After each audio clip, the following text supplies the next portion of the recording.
அனைவருக்கும் வணக்கம். நம்ம வாய்ஸ் ஆஃப் சனு சேனலுக்கு உங்களை வரவேற்கிறேன். நேற்று ஒரு முக்கியமான வேலைக்கு போயிட்டேன், அதனால் என்னால் வீடியோ அப்லோட் பண்ண முடியலை. இன்றைக்கி நம்ம மகாபாரதம் ஆதிபருவம் பகுதி 49 பற்றி பார்க்க போகிறோம். நம்ம 48 பகுதிகள் அப்லோட் பண்ணியாச்சு. பார்க்காதவங்க அந்த பழைய வீடியோஸ் எல்லாம் போய் பாருங்கள், கதைகளை கேளுங்க. வாங்க வீடியோக்குள்ளே போகலாம்.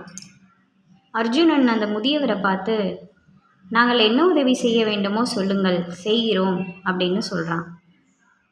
அதுக்கு அந்த முதியவர், நீங்கள் இருவரும் பண்டைய காலத்து ரிஷிகளாகிய நரனும் நாராயணனும் ஆவீர்கள். இந்த யுகத்தில் நீங்கள் 2 பேரும் அர்ஜுனனாகவும் கிருஷ்ணனாகவும் அவதரிச்சிருக்கீங்க. இந்த வனத்தை எரித்து சாம்பலாக்க நீங்கள் இருவரும் எனக்கு துணை புரியணும்னு சொல்கிறாரு. பயங்கர பிராணிகளுக்கு இருப்பிடமாக இருக்கும் இந்த வனத்தை அழிப்பதன் அவசியத்தை கிருஷ்ணர் அர்ஜுனன்கிட்ட கூறுறாரு. அர்ஜுனன் அந்த முதியவரை பார்த்து, தாங்கள் இந்த வனத்தை எரித்து அழிக்கும்போது இந்திரன் கொடுக்கும் மழையை தடுக்க எங்களால் இயலும். ஆனால் அதுக்கேற்ற ஆயுதங்கள் எங்கள்கிட்ட தற்போது இல்லை. எங்களுக்கேற்ற ஆயுதங்களை நீங்கள் தேடி தாருங்கள்னு சொல்கிறாரு. மழையை நாங்கள் தடுத்து வைத்து இருக்கும்போது நீங்கள் காண்டவ வனத்தை எரித்து தங்கள் பசியை தீர்த்து கொள்ளலான்னு சொல்கிறாங்க. அக்னி தேவன் சமுத்திர தேவனை வரவழைச்சி அவங்களுக்கு தேவையான ஆயுதங்களை கொடுக்குமாறு கேட்க, சமுத்திர தேவனும் ஆயுதங்களை அந்த கணமே கொடுக்குறாரு.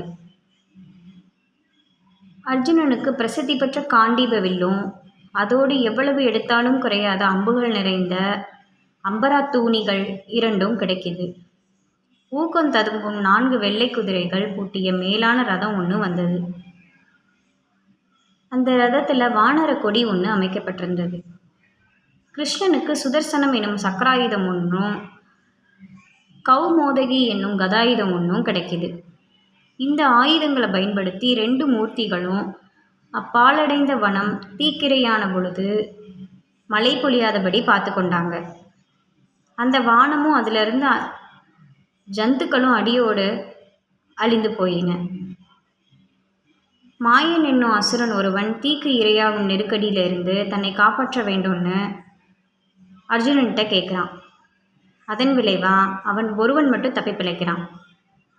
அந்த 2 மூர்த்திகள் பழுதுபட்டு போன காட்டை அழிப்பதற்கு புரிந்த உதவியை முன்னிட்டு அக்னி தேவன் அகமகிழ்ச்சி அடைகிறான். ஆதிபருவம் மொத்தமுமே இந்த பகுதியோட முடிவடையுது. அடுத்தது பார்த்திங்கன்னா சபா பருவம். சபா பருவத்தை பற்றி கேட்குறதுக்கு நம்ம சேனலை சப்ஸ்கிரைப் பண்ணுங்கள், லைக் பண்ணுங்கள், ஷேர் பண்ணுங்கள், மறக்காமல் கமெண்ட் பண்ணுங்கள். நன்றி.